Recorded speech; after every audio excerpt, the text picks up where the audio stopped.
looks like we might be going to Michigan at the end of this month. My father-in-law is moving. All of his family lives up there. My wife's side of the family is from Michigan.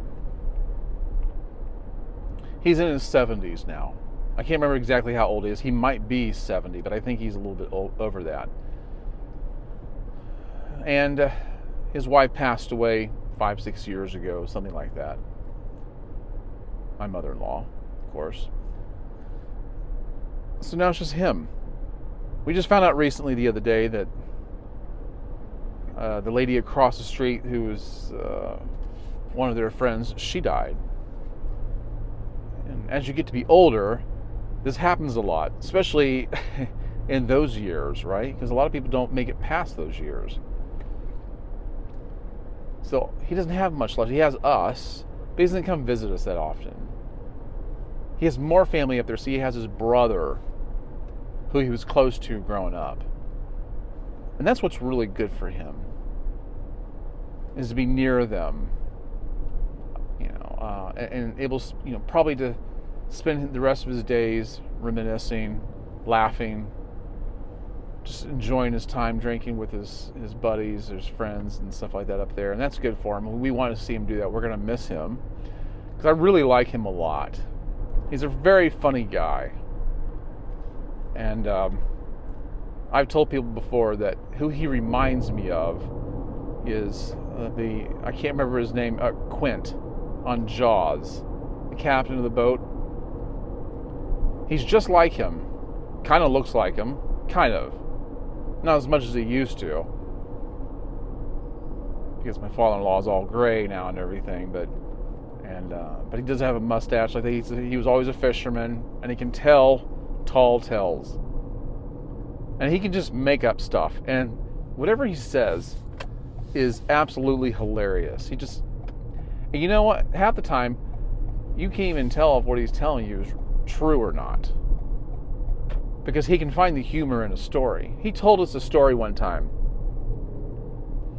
about a cat.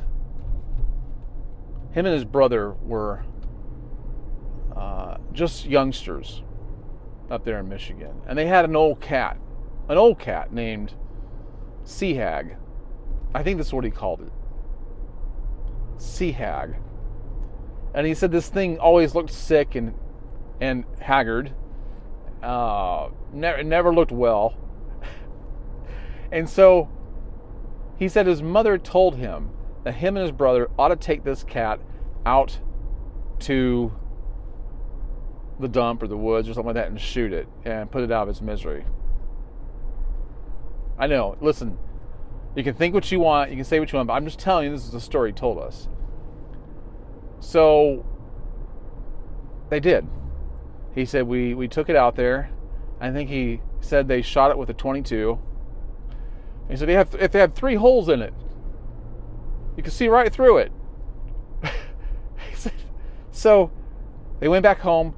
He said 3 days later, or something like that. I think it was 3 days later. The cat shows up at this house, walks into the yard, and when he's telling the story, he's very expressive. He's like, his eyes are real big, and he walked back into our yard. We thought we saw a ghost. And man, I tell you what, it's just the way, I can't even tell you the way he tells you. It was hilarious. And it's one of those stories you go, I don't know, had 3 holes in it, you could almost see through it. It came back 3 days later. I mean, it sounds very made up, but you know what? Strange things have happened to Gary. Very strange things. Do you have any weird stories that have occurred in your life that are so strange that if you told somebody, they probably wouldn't believe it? I want to hear them. I want to know what they are. I'm trying to think if I have any. I don't know that I do. Not like that. I mean, there's such a thing as taking something that really happened and embellishing it, right? Garnishing it with other things to be funny or just to have something to say. I feel like I'm going the wrong way. The sun is shining directly into this. But anyway, so he was always what would you call a pipe fitter, a welder, and always worked in like one of these very manly environments. And I've known him for, how long have I known him? Over 30 years, right? 30. What is that? 31 years? Yeah, 31 years I've known him. So I've seen him change over time. He used to be a lot more rough and gruff, a manly man. And I've seen him soften up over the years because,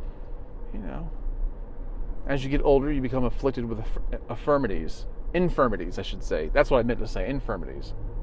That's what happens when you don't necessarily take care of yourself. It happens sometimes even if you do. But it has taken the rough edges off of him. And he's become very likable. I didn't used to like him too much.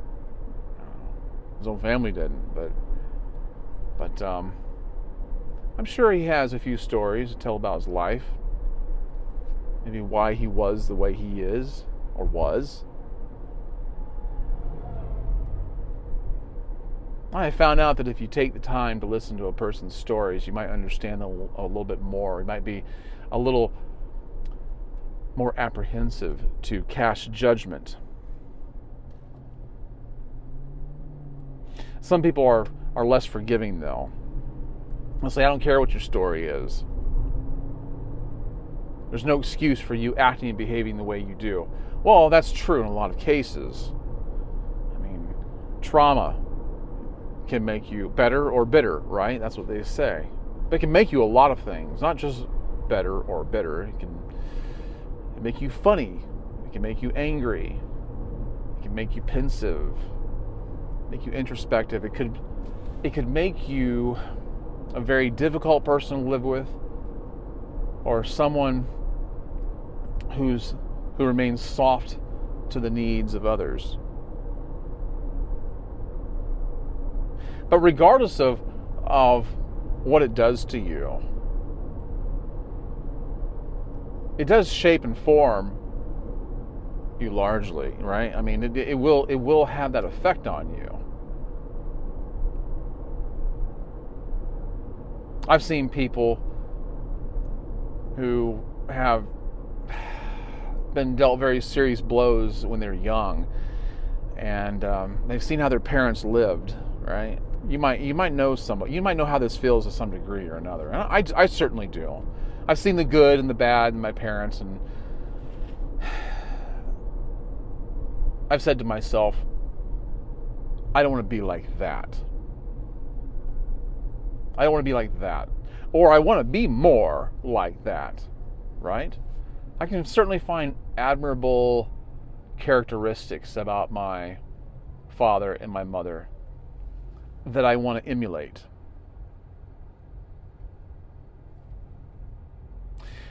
But I can also find others that I want to avoid. And you know what's really hard? Is when you have conversations with your siblings after your parents have passed away, when both of them are finally gone. In my case, my parents passed away 20 years apart from each other. And then you have a conversation with one of your siblings and you find out something about one or the other, or maybe both, that you never knew before. You see, I have two older brothers and a younger brother. And we all know our parents in different ways. We all experienced them in different ways because of our personalities, because just the way things unfolded and how the discipline or love was meted out. Makes a difference. So we all know our parents in different ways. We all perceive the world in different hues and colors. But then you have these conversations with one of them, and you find out something about one of your parents that you don't like. and you can't forget, and you wish you'd never heard what you just heard. Because now it totally changes everything. That sucks.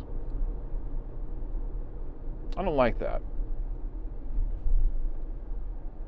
I heard some things I'll probably never repeat because I don't want to change anybody else's opinion.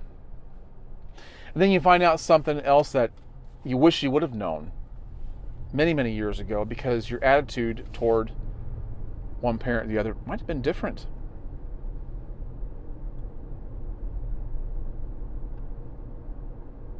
And then you realize that you very well may have been hurtful to them in your attitude because you just didn't understand. And you know why I say that? Because as a parent, I know how it is for my own children to hurt me, all right? Through their words, through their actions, through their dismissiveness. I know what that's like.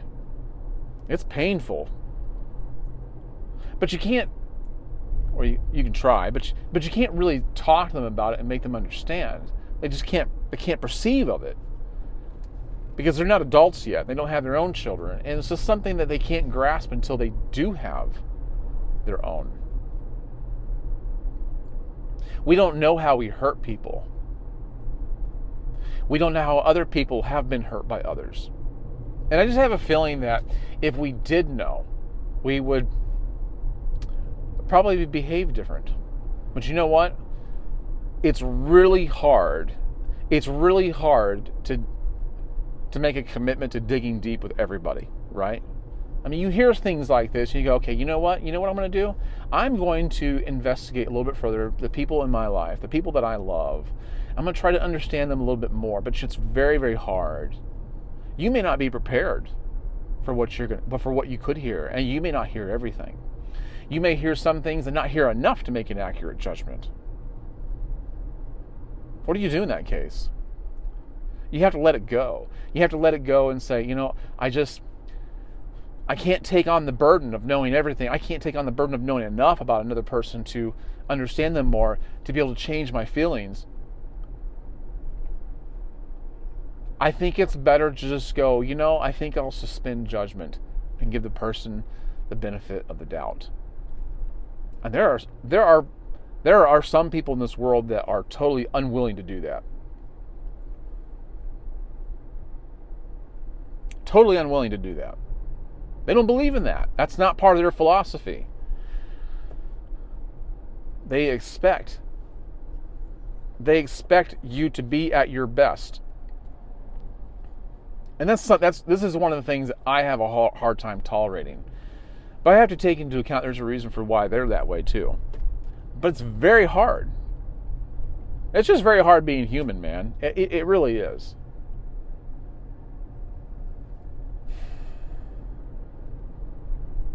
So, if you can, give people in your life the benefit of the doubt as much as you can. Understand that no matter what you're looking at in terms of how things unfold relationally, that there's a reason for it. And even all the nice, warm, fuzzy interactions you have with somebody,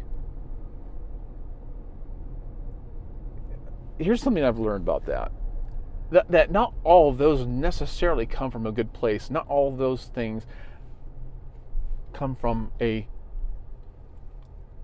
good place. Sometimes people do those things because, not necessarily because they're trying to be manipulative or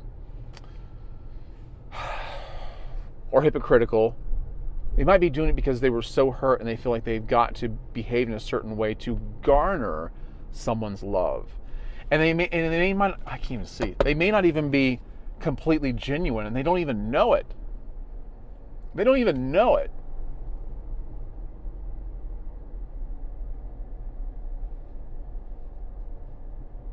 And I think maybe I can relate to that myself. Not all hurt people, right? Sometimes they do. A lot of times they do. Sometimes hurt people overcompensate. They try to make up for lost time. I've seen that too. Have you ever? Do you know what I'm talking about? Or maybe you've had a parent or a spouse or a sibling or friend, whatever the case might be, and you know this thing about them, like they're kind of ruthless. They're kind of unforgiving. They're not gracious at all. Then something happens, a light switch flips on. Maybe they've had their aha moment, right? And they change, and they do this complete 180. And sometimes that's the only person other people see, but you know a different person. You might say, I don't know if I'm buying it. But I'm glad they've changed, and let's just see how well it sticks. And sometimes the old man creeps up. He sticks his head out. Yeah, there you go. That's the person I know. That's the guy. That's the gal I know. But if you're a good person, if you've learned a thing or two, you might say, I'm just glad they're doing better. In my father-in-law's case, I am glad he's doing better in that department. Some people in his life are not so forgiving. I haven't seen him at his worst. I've seen him when he's not so great, but I haven't seen him at his worst like others have. I'm just glad he's doing better.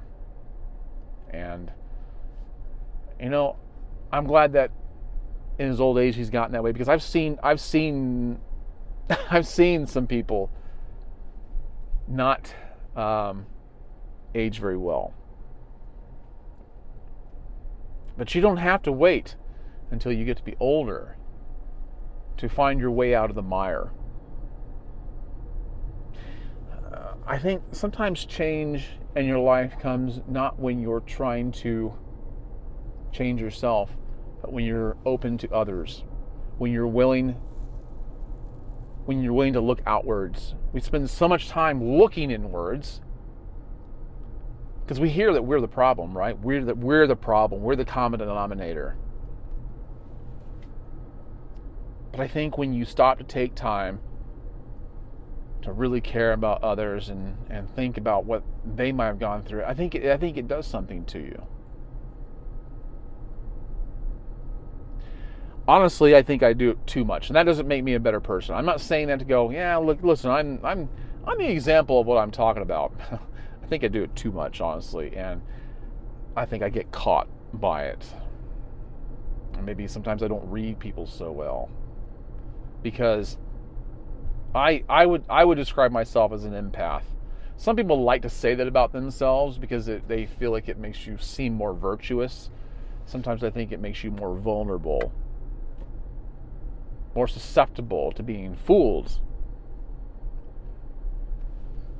taken advantage of in some cases. But nevertheless, I'd rather be that way than hard-hearted, because a hard heart is hard to overcome, right? It's very difficult with hammer and chisel to break that up. You can't soften rock a lot of times.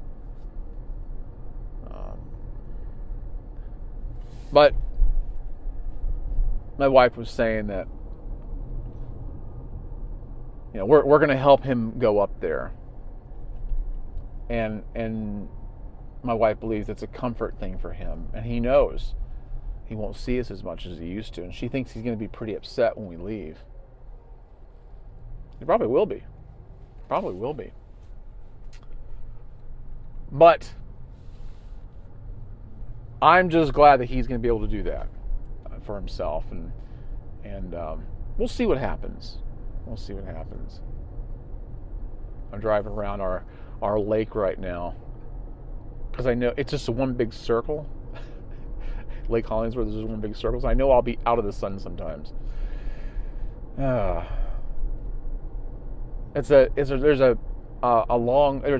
2.87 miles around. It's a sidewalk, completely a paved sidewalk all the way around, and lots of people walk it. It's a great place to go to stay in shape, to get your exercise in. I love it. I haven't been around it actually on foot in a while. I drive around it every day. But it's very scenic. It's a nice place to take your walks and get your steps in. Are you doing that? Are you getting your steps in? It's something that people like to say nowadays, isn't it? Got to get your 10,000 steps in. Turns out it actually is a good metric. There's always the argument, though, that you don't actually need that much.